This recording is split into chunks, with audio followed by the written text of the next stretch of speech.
On the 23rd of June, 1944, in the vast expanse of the mid-Atlantic Ocean, roughly 870 nautical miles to the west of the Cape Verde Islands, Commander Uno Kameo stood within the confined operational hub of the I-52.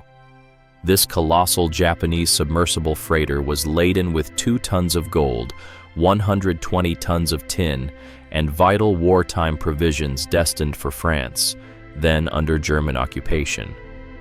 Through his periscope, he observed the German U-530 receding into the gloom, having completed the transfer of radar apparatus and 2 technicians. The clandestine meeting had proceeded flawlessly. Shortly, his vessel would ascend to the surface for its nocturnal voyage towards Europe, maintaining a speed of 15 knots beneath a sky devoid of stars. All appeared to be in perfect order. Within 3 hours, Commander Kameo and his 94 crew members would meet their demise, victims of an emergent technology of which they were entirely unaware. The catastrophic sounds of their submersible's disintegration would be captured on magnetic spools by American aircraft patrolling the heavens, their sensitive listening devices deployed on the ocean's surface, relaying the final moments of the I-52 to operators situated miles above. These acoustic buoys, released from an Avenger torpedo bomber, transmitted the death throes of the I-52, marking not merely the destruction of a single submarine, but the psychological shattering of Japanese naval confidence. The ocean, once the arterial route for Japan's imperial ambitions, had transformed into an American surveillance network, leaving no sanctuary. The stark reality of this technological imbalance was already being etched across the Pacific in casualty figures that would obliterate every presumption Japanese submariners held regarding their own proficiency, their mission's viability, and their prospects for survival. From 1941 to 1945, American submarines would dispatch 1,314 Japanese vessels, a total tonnage of 5.3 million tons, representing 56% of all Japanese merchant shipping losses. Conversely, Japanese submarines, despite their advanced engineering and considerable dimensions, would manage to sink a mere 184 Allied ships, totaling 1 million tons. This disparity transcended mere numbers. It signified a fundamental divergence in each nation's approach to undersea conflict, industrial output, and technological advancement. While Japan conceived of and constructed the world's most enormous submarines, capable of carrying aircraft and circumnavigating the globe, America developed sonar systems that could detect their approach from immense distances. As Japanese engineers meticulously crafted magnificent vessels, American manufacturing plants churned out sonobuoys, frequency modulation sonar, acoustic torpedoes, and radar systems at a pace far exceeding Japan's capacity to even conceive of countermeasures. This profound transformation did not commence with a singular, dramatic event, but rather through thousands of encounters where Japanese submariners gradually confronted the unnerving reality of being pursued by unseen adversaries, tracked by technologies they could not comprehend, and systematically eliminated by an industrial juggernaut of unimaginable scale. Lieutenant Commander Nukio Nambu, the commanding officer of the I-401, one of Japan's formidable submarine aircraft carriers, would later confide to American interrogators following his surrender in August of 1945 that the definitive realization of Japan's defeat did not stem from any specific engagement, but from an accidental interception of American radio transmissions during a routine patrol. The casual proficiency, the abundant resources alluded to in routine communications, and the sheer scope of coordinated operations spanning thousands of miles of ocean all pointed towards capabilities that Japan simply could not rival. For countless Japanese submariners, however, this stark understanding arrived through direct, terrifying confrontations with American anti-submarine warfare technology. encounters that left survivors bewildered and demoralized.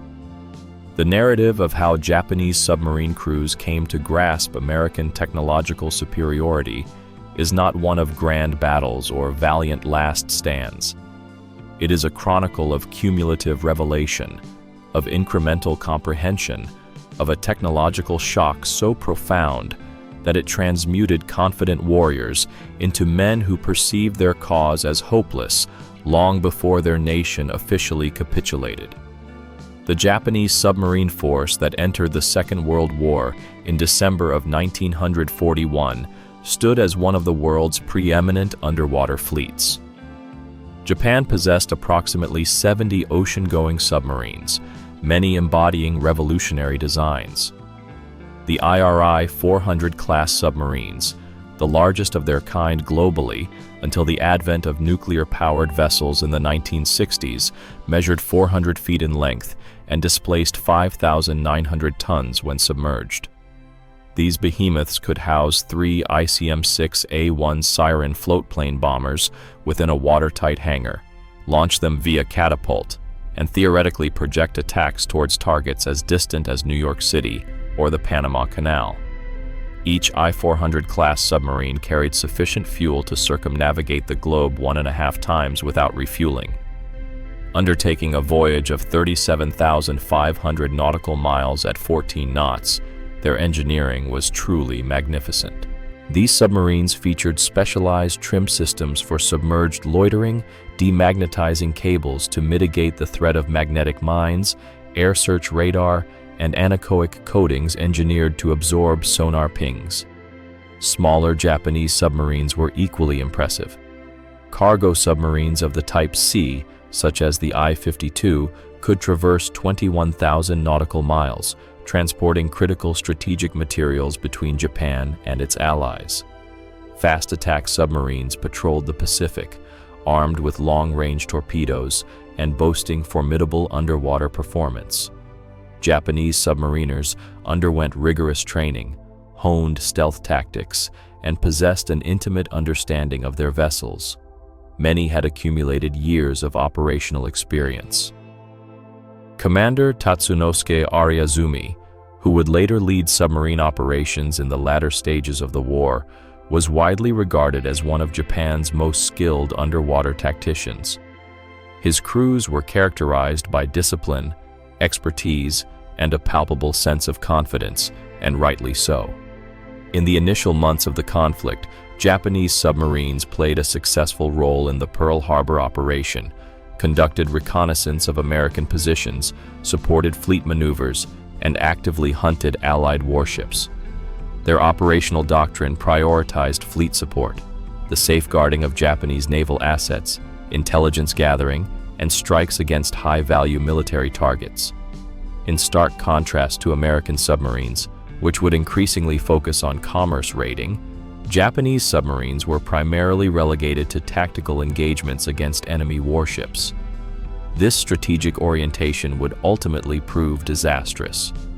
While Japanese submarines were occupied with hunting American aircraft carriers, American submarines were systematically dismantling the merchant fleet that sustained Japan's war economy. More significantly, this tactical emphasis meant that Japanese submariners predominantly encountered American anti-submarine warfare systems in the most perilous circumstances when American naval forces were at their most vigilant and heavily fortified.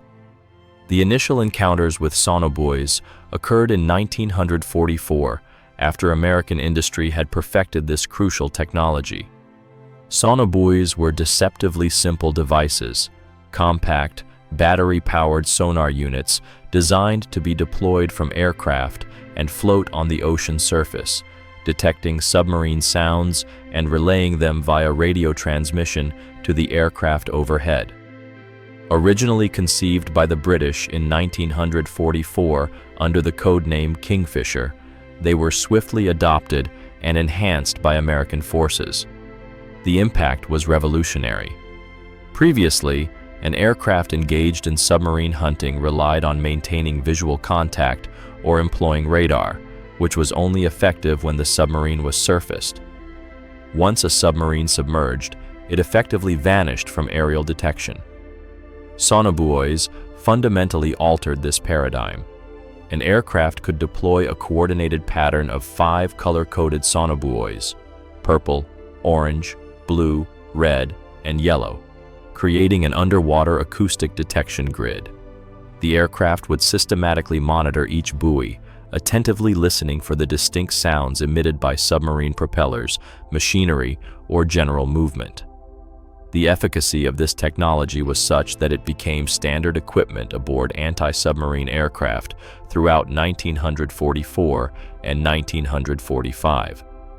For Commander Uno Kameo and the entire crew of the I-52, the first indications of impending danger materialized at 11:40 p.m. on June 23, 1944.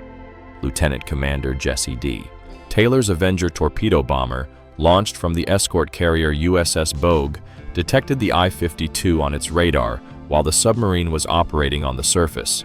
Taylor unleashed illumination flares, bathing the massive submarine in light, and then commenced an attack with depth charges as the I-52 executed a rapid dive. The initial assault narrowly missed its mark, with explosions bracketing the submarine as it descended into the depths. What transpired next marked a watershed moment in anti-submarine warfare. Taylor deployed a purple sonobuoy into the water. Within moments, his radio operator detected the unmistakable acoustic signature of submarine propellers, transmitted from the floating device.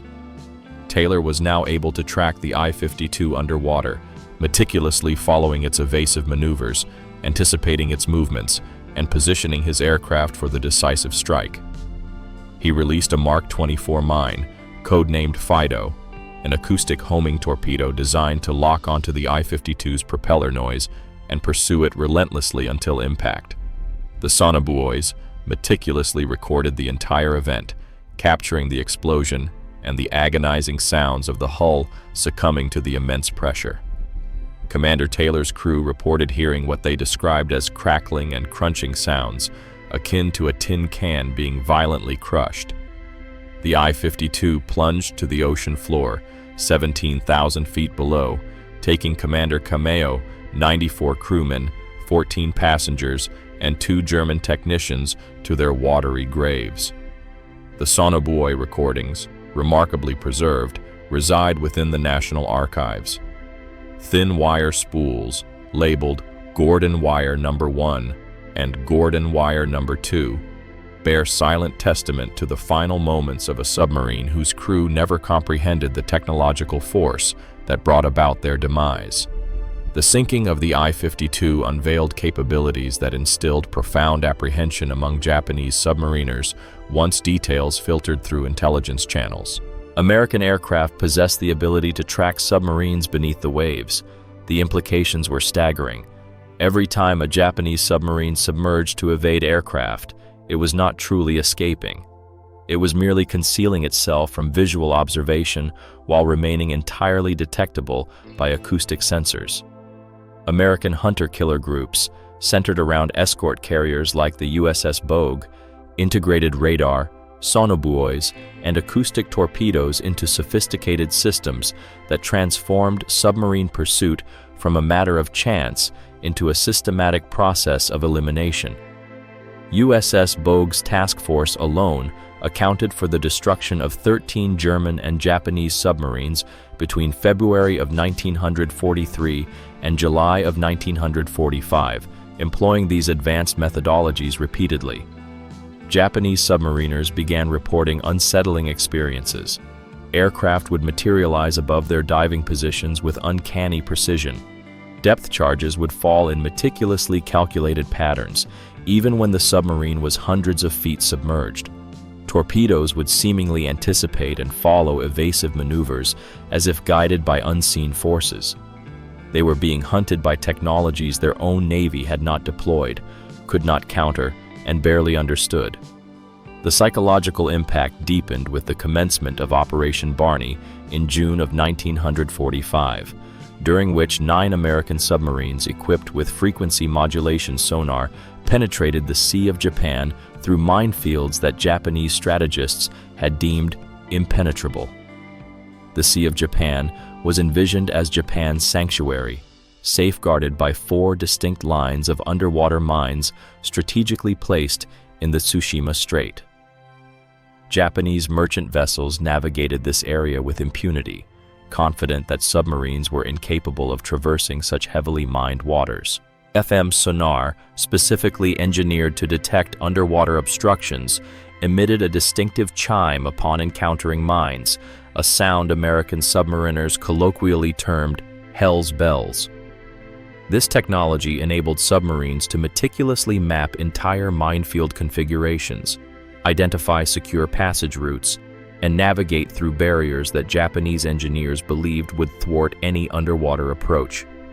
On the 4th of June, 1945, the initial contingent of 3 submarines, the Sea Dog, the Creel, and the Spadefish, entered the Tsushima Strait while submerged, their FM sonar systems projecting detailed representations of the minefield onto electronic displays. The Hell's Bells chime resonated incessantly as they maneuvered between mines that were, at times, separated by mere 50-yard intervals. After 20 hours submerged, all 3 submarines emerged safely into the Sea of Japan. 2 additional groups followed, and within a span of days, 9 American submarines were actively operating within waters that Japan had considered absolutely secure. The offensive operations were nothing short of spectacular. Between the 9th and the 24th of June, 1945, these 9 submarines sank 28 Japanese vessels, totaling 54,786 tons, including a submarine and a destroyer. They operated with an alarming lack of opposition, surfacing under the cover of darkness to recharge their batteries and submerging during daylight hours to attack shipping that believed itself safe from underwater threats. Japanese Naval Command was profoundly stunned. Intelligence reports began to pour in, detailing submarine incursions deep within the Sea of Japan. Survivors recounted accounts of American submarines operating with complete freedom, launching attacks at will and evading pursuit without difficulty. The psychological blow was immense. If American submarines could penetrate the most heavily fortified waters, if they possessed technology capable of navigating through minefields that had taken years to lay, then nowhere was truly safe. The ocean itself had transformed into enemy territory. Japanese submarine commanders operating in these areas grasped the implications immediately. They were being pursued by forces wielding technological capabilities that Japan could not possibly match. Every patrol transformed into an exercise in sheer survival rather than an endeavor focused on combat effectiveness. The technological chasm extended far beyond the realm of sonar. American submarines were equipped with radar sets capable of detecting surface contacts at ranges exceeding 20 miles under favorable conditions. Japanese submarines did not receive radar systems until June of 1944, and even then, only in limited quantities, with performance significantly inferior to their American counterparts. This disparity meant that American submarines could detect Japanese vessels long before being detected themselves, allowing them to track targets from beyond visual range and position themselves for attacks with an informational advantage that Japanese commanders could not possibly overcome. American submarines also benefited immensely from ultra-intelligence, the highly classified code-breaking operation that successfully decrypted Japanese naval communications. American forces were privy to Japanese submarine schedules, patrol zones, supply routes, and operational plans, often before the Japanese submarines themselves received their directives. When combined with their superiority in radar and sonar, this intelligence advantage meant that Japanese submarines were operating within an ocean where the enemy knew their precise locations, their intended destinations, and the specific technologies that could track their movements. Lieutenant Commander Nukio Nambu, commanding the I-401, would later articulate this profound sense of unease to American interrogators, describing it as a state of perpetual observation, constant tracking, and an absence of security, even when submerged in the vast emptiness of the ocean. This pervasive paranoia was not unfounded. It was an accurate reflection of their perilous reality. The industrial disparity manifested in ways that utterly astounded Japanese submariners who survived the conflict and subsequently witnessed American facilities firsthand following Japan's surrender. While Japan struggled to maintain 70 operational submarines throughout the war, America meticulously constructed 314 submarines between 1941 and 1945, replacing losses at a rate far exceeding combat attrition. American shipyards were producing submarines at a tempo that Japanese planners considered entirely inconceivable. Facilities such as the Mare Island Naval Shipyard in California, the Electric Boat Company in Connecticut, and the Portsmouth Naval Shipyard in New Hampshire, along with numerous other installations, operated around the clock, launching fleet submarines at intervals that Japanese yards could not hope to emulate. The submarines themselves were a testament to industrial capabilities that far surpassed Japanese comprehension. American Gato and Balao-class submarines, while smaller than their Japanese counterparts, were manufactured using standardized components produced by hundreds of factories. Engines, batteries, torpedoes, periscopes, and sonar systems all flowed from distinct manufacturing centers and arrived at assembly yards in a meticulously coordinated flow. A single Gato-class submarine required approximately 140,000 distinct parts, manufactured by contractors located in 32 different states. The supply chain remained unbroken. When submarines required repairs, replacement parts were readily available. When submarines were lost, their replacements arrived within months.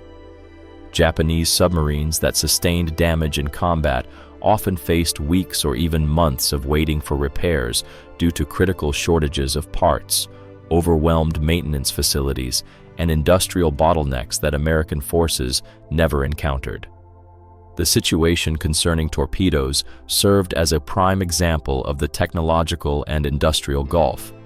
American submarines commenced the war equipped with the flawed Mark 14 torpedo, a weapon plagued by persistent issues with depth control, failures in magnetic exploders, and unreliable contact detonators.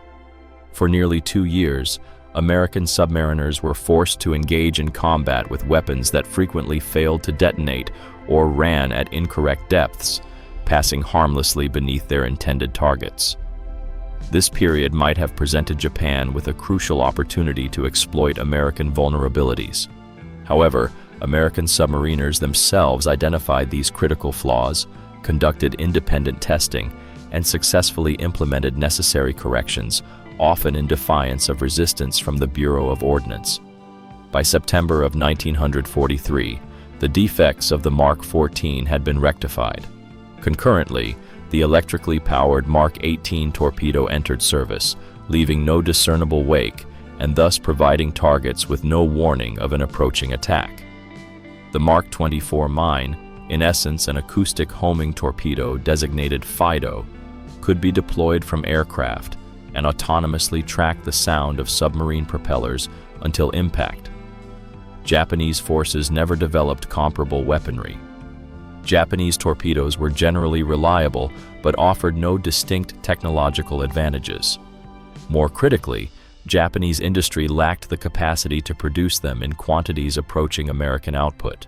American submarines carried 24 torpedoes on patrol, expending them liberally, fully assured of guaranteed resupply. Japanese submarines, carrying fewer torpedoes, were compelled to fire them judiciously due to limited availability. The cumulative impact of these technological and industrial advantages fostered a sense of mathematical inevitability that Japanese submariners gradually came to understand. Every patrol, every engagement, every narrow escape from American anti-submarine forces reinforced the same stark lesson. The ocean now belonged to America. American submarines sank an average of 1 Japanese vessel per day, throughout 1944, the peak year of their campaign. In that single year alone, 492 Japanese merchant vessels totaling 2,387,780 tons were destroyed by submarine attacks. Japan's submarine construction program could not possibly compensate for the losses being incurred. The capacity of the Japanese merchant marine, which stood at approximately 6 million tons in 1941, had dwindled to 2 million tons by August of 1945, with only 320,000 tons remaining in a condition suitable for cargo transport. The obliteration of Japanese shipping was not merely a military setback, it represented the systematic strangulation of Japan's war economy. Essential supplies like rice from Southeast Asia could not reach Japanese cities. Fuel from the Dutch East Indies could not reach Japanese refineries. Rubber, tin, tungsten, all the critical materials Japan required to sustain its war effort were effectively trapped in overseas territories, while American submarines relentlessly patrolled the vital sea lanes. By 1945, American submarines were encountering increasing difficulty in locating targets of sufficient size to warrant the expenditure of torpedoes. The Japanese merchant marine had been effectively decimated. The few remaining vessels hugged coastlines, navigated narrow channels where submarine operations were fraught with peril, or simply remained in port, unwilling to risk the perilous journey. Japanese cabinet ministers would later attest before the Diet that the primary catalyst for their defeat was the loss of shipping, acknowledging that American submarines contributed more towards achieving victory than any other single weapon system. For the Japanese submariners who survived the war and witnessed American operations firsthand after Japan's surrender, the technological revelations were devastating. Captain Arizumi, the architect of the I-400 submarine program and one of Japan's most experienced submarine officers, tragically took his own life aboard the I-401 rather than face the indignity of surrender. He fully understood what many Japanese naval officers were beginning to reluctantly accept. Japan had dared to challenge an industrial superpower whose technological capabilities vastly exceeded anything Japanese planners had ever anticipated. When the I-401 and the I-40, the colossal submarine aircraft carriers, surrendered in August of 1945, American sailors boarding them were struck with awe at their immense size. These submarines dwarfed American destroyers, displaced more tonnage than any vessel within the American submarine fleet, and possessed capabilities that seemed almost futuristic.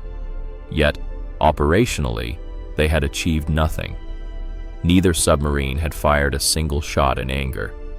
The planned attack on Ulithi Atoll was aborted due to the cessation of hostilities. The intended strike against the Panama Canal never materialized.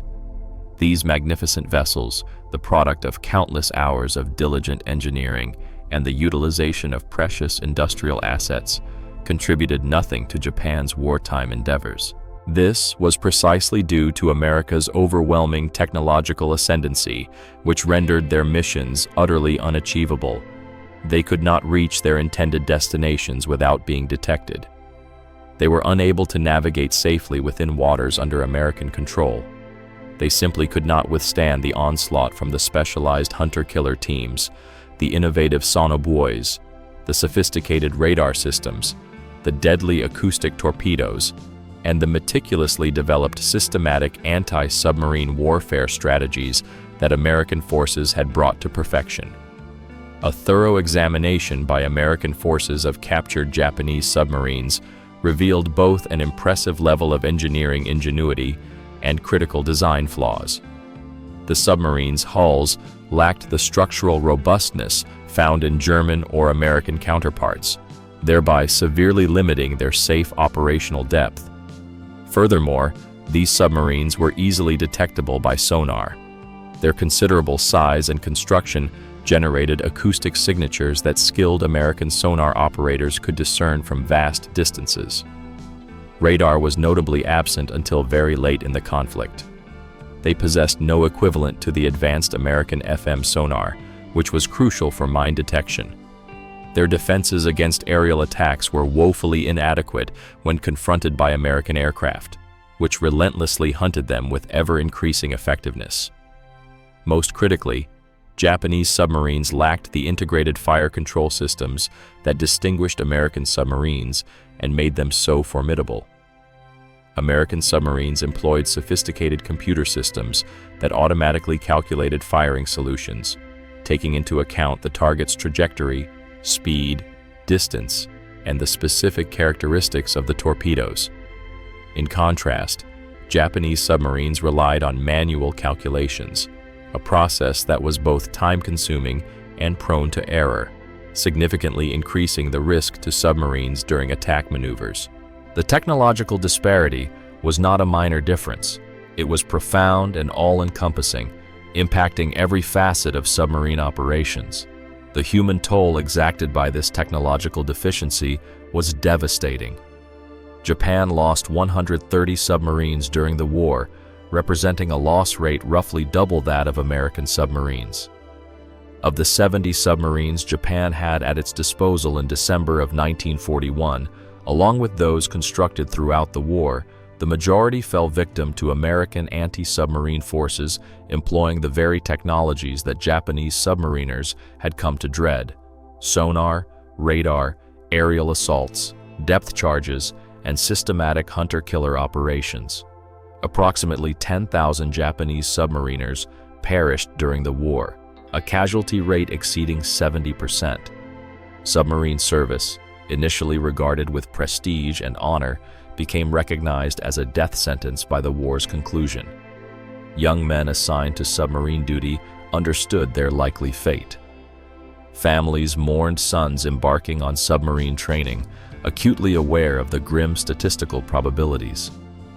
The Japanese submarine force, which had commenced the war with unwavering confidence and pride, concluded the conflict as a depleted appendage of a vanquished navy, its surviving personnel demoralized, and its operational capabilities rendered irrelevant by its technological inferiority. The psychological shift experienced by Japanese submariners bore a resemblance to the experiences of German prisoners of war in America, though the pathways differed. While German prisoners directly witnessed American affluence and prosperity, Japanese submariners encountered American technological superiority through lethal engagements at sea. Both groups arrived at a similar conclusion, albeit through distinct evidence. Japan and Germany had confronted nations whose industrial and technological capabilities far surpassed anything the Axis powers could muster. For Japanese submariners who surrendered in August of 1945, the evidence of American dominance was irrefutable and undeniable. They were brought aboard American submarines and shown technologies they had never conceived of. They toured American naval installations and observed manufacturing capacities that explained the perpetual abundance of supplies for American forces. They saw the sonobuoys that had relentlessly pursued their comrades. They examined the FM sonar that had enabled American submarines to penetrate minefields. They studied the radar systems that granted American submarines the ability to perceive targets far beyond visual range. They handled the acoustic torpedoes that had been responsible for the destruction of so many Japanese vessels. Lieutenant Commander Nambu, brought aboard the USS Sagunto after his surrender, was provided a comprehensive tour of the American submarine by Lieutenant Commander Stephen L. Johnson. Nambu meticulously inspected the Sagunto's radar, its sonar installations, its fire control computer, and its torpedo loading mechanisms. Every system was demonstrably more advanced than its Japanese counterpart. Crucially, everything functioned with unwavering reliability. Equipment failures were virtually non-existent. Systems operated precisely as designed. The American submariners operated their vessel with a casual assurance born from the certainty of their technological superiority and the unwavering guarantee of their support. Johnson's crew had successfully completed 9 war patrols, sunk numerous Japanese vessels, evaded enemy anti-submarine forces, and confidently anticipated surviving the war. Japanese submariners harbored no such assurance. They operated with the constant awareness that American technology could locate them, track them, and destroy them. The psychological burden was immense. Nambu later informed interrogators that the precise moment he understood Japan's defeat was not when he heard of Hiroshima or Nagasaki, but several months earlier. It was during his monitoring of American radio communications when he observed the effortless efficiency with which American forces coordinated operations across vast oceanic expanses. The sheer magnitude of American operations, the abundant resources frequently mentioned in routine dispatches, and the sophisticated technology implied in their everyday procedures all pointed to capabilities that Japan simply could not rival. The evidence continued to accumulate in the months following the surrender. Japanese submariners were transported to American bases in Japan, where captured submarines underwent thorough study, and to Tokyo Bay, the site of the surrender ceremonies, where American submarines were prominently displayed.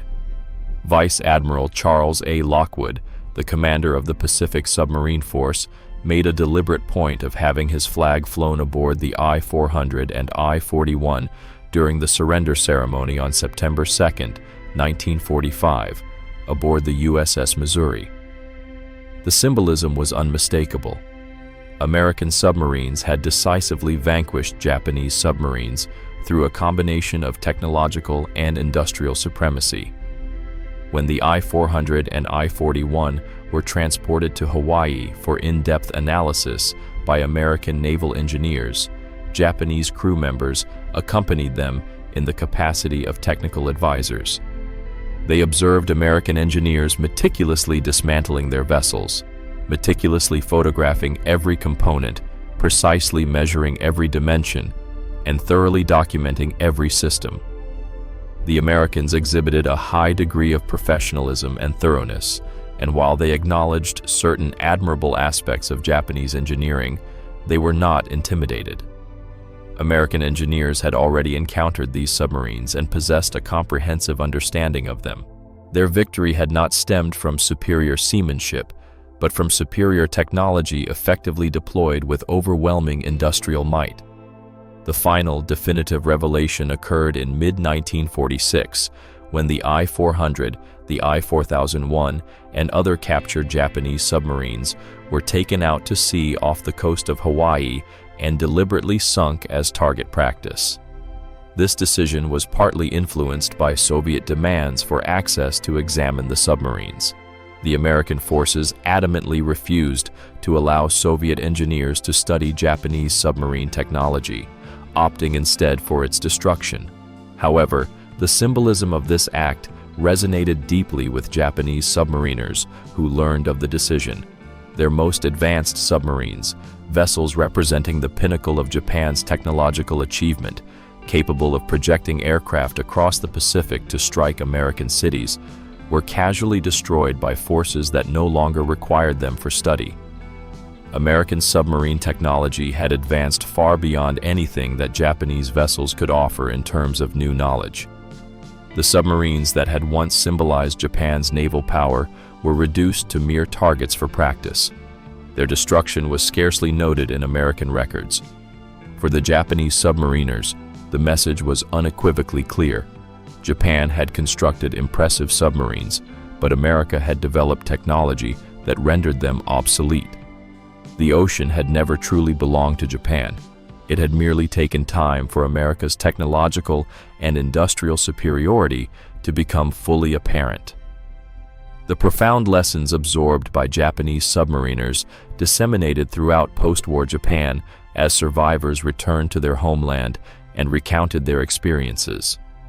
Many penned memoirs detailing their astonishment at the advanced capabilities of American technology. Others delivered lectures to personnel of the Japanese self-defense forces, emphasizing the critical importance of technological parity in contemporary warfare. The veteran submarine associations that were established in the 1950s and 1960s dedicated significant effort to understanding the failures of the past, particularly why Japan's submarine force had achieved so little despite its impressive engineering. Their conclusions were unanimous. Technological inferiority, industrial weakness, and strategic mismanagement had doomed Japanese submarines from the outset. No amount of bravery, skill, or sheer determination could overcome the fundamental imbalance in capabilities. American submarines operated with technological advantages across all operational domains: detection, fire control, communication, navigation, and logistics.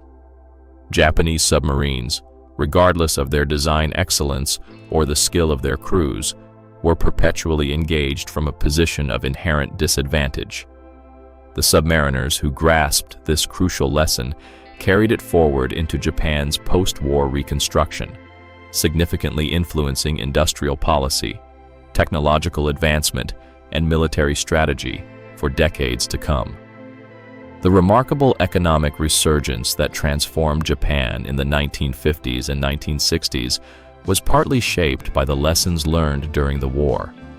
Japanese industry shifted its focus towards achieving technological excellence, stringent quality control, and establishing a competitive edge, prioritizing these aspects over sheer size or grandeur.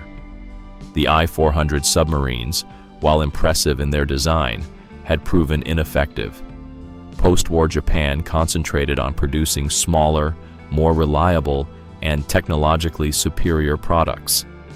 The emphasis moved from crafting singular, remarkable achievements to building integrated systems that functioned seamlessly and dependably. Companies such as Sony, Toyota, and Honda, which later rose to global prominence, drew vital lessons from the military failures of the war.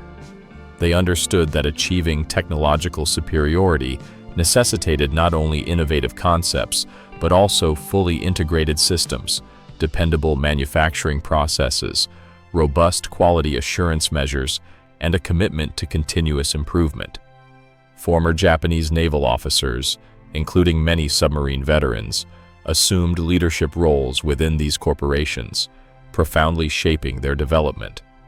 The lessons derived from America's technological dominance during the war left an indelible mark on post-war Japanese industrial philosophy. This transformation reached its zenith when the Japan Maritime Self-Defense Force began incorporating American technology into its submarines during the 1960s and 1970s. Japanese submariners underwent training with American instructors, studied American tactics, utilized American sonar systems, and operated vessels designed with American technical assistance. Former adversaries became allies, united by the shared understanding that technological excellence and industrial capacity were the decisive factors in modern warfare. For the Japanese submariners who had experienced the war firsthand, this shift served as vindication for their post-war assessments. Japan needed to achieve technological parity with America, not merely observe it from a position of inferiority. By the 1980s, Japan's submarines had attained the status of being among the world's finest, incorporating the hard-won lessons learned through painful defeat. The cycle was now complete.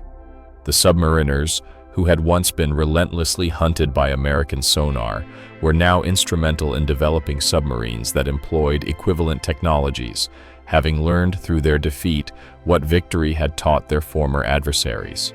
The recordings of the I-52's destruction, preserved on wire spools within American archives, stand as a testament to the profound technological revolution in warfare. Modern analysis of these recordings, conducted by Johns Hopkins University's Applied Physics Laboratory, conclusively confirmed that acoustic homing torpedoes, guided by sounds transmitted through sonobuoys, were responsible for the I-52's demise. The technology that claimed the lives of Commander Kamo and his crew in June of 1944 represented capabilities that Japan never managed to match throughout the entire war. These same capabilities, refined and enhanced, subsequently became standard in navies worldwide.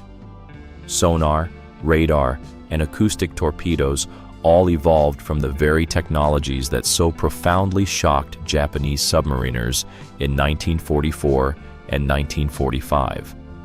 The narrative of Japanese submarine crews coming to realize that the ocean was no longer theirs is ultimately a story about the transformative impact of technological advancement in warfare. Superior technology, effectively deployed with robust industrial backing, consistently triumphed over courage, skill, and determination. Japanese submariners were not cowards, nor were they incompetent. They were operating with fundamentally inadequate technology against adversaries possessing decisive advantages. Their psychological journey, from initial confidence to the eventual recognition of defeat, mirrored the experience of German prisoners of war in America, albeit within a different context. Both groups encountered American capabilities that they could neither comprehend nor effectively counter, and ultimately could not deny. Both groups returned to their homelands carrying crucial lessons about technological and industrial competition that significantly shaped their post-war development. Both groups influenced the process of reconstruction by emphasizing the importance of achieving parity with American capabilities rather than merely admiring or resenting them. The ocean that Japanese submariners once navigated with confidence had become an American dominion, secured through technological and industrial prowess. Sonobuoys floating on the surface transmitted acoustic data from the depths. Radar systems swept the horizon, extending vision far beyond visual range. Acoustic torpedoes autonomously hunted submarines.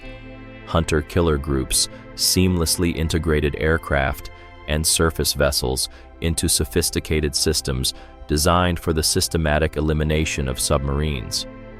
This transformation was effectively complete by mid-1945, leaving Japanese submarines with no viable options for concealment, no secure havens, and no realistic hope of survival. When the 9 American submarines of Operation Barney emerged from the Sea of Japan through La Perouse Strait in late June of 1945, having successfully sunk 28 Japanese vessels in supposedly impenetrable waters, the psychological defeat of Japanese naval forces was absolute. If American submarines could penetrate the most heavily defended waters, utilizing advanced technology to navigate through perilous minefields, then the notion of Japanese naval supremacy was definitively at an end. The ocean belonged to those who mastered its controlling technologies. Japanese submariners understood this lesson viscerally. They had been hunted, tracked, and destroyed by technologies they could neither see nor effectively counter. Those who survived carried the profound knowledge that Japan's defeat was inevitable once America's industrial and technological superiority fully manifested. The ocean had never truly belonged to Japan. It had simply taken time for reality to assert its dominance. American sonobuoys, radar systems, acoustic torpedoes, and their immense industrial capacity had fundamentally revolutionized submarine warfare. Japanese submariners, irrespective of their individual skill or courage, were operating within an environment where their adversary possessed decisive technological advantages.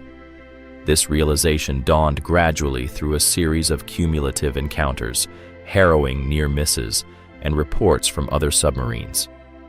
By 1945, this understanding was universal among the survivors. The ocean was no longer theirs. It belonged to the nation that possessed the technology to control it. America had secured victory in the undersea conflict not through superior seamanship, but through superior scientific innovation, engineering expertise, and industrial might. The legacy of this triumph endures in modern naval warfare. Sonar remains an indispensable element of submarine operations. Acoustic torpedoes are standard armaments.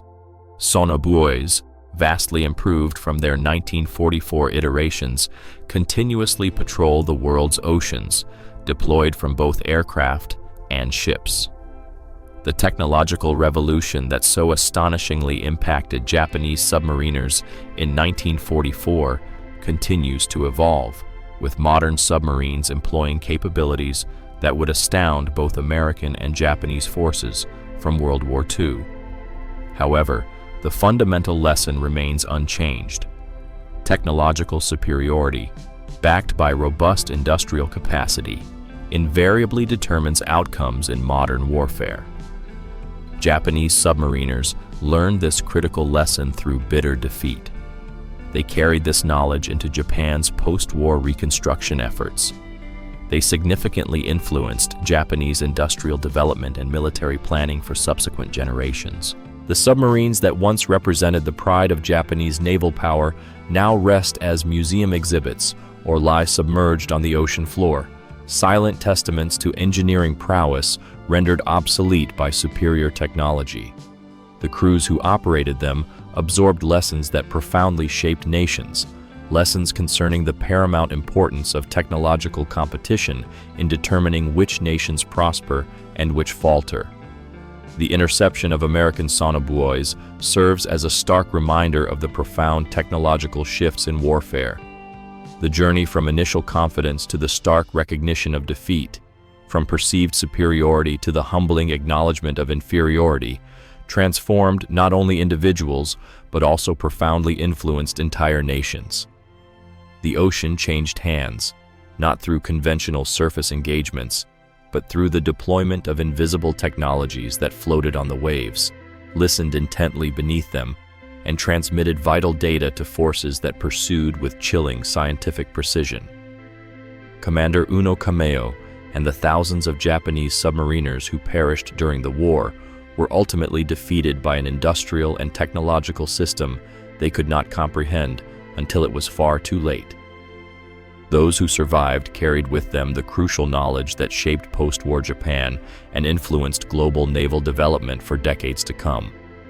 The ocean belonged to those who mastered the technology required to command it.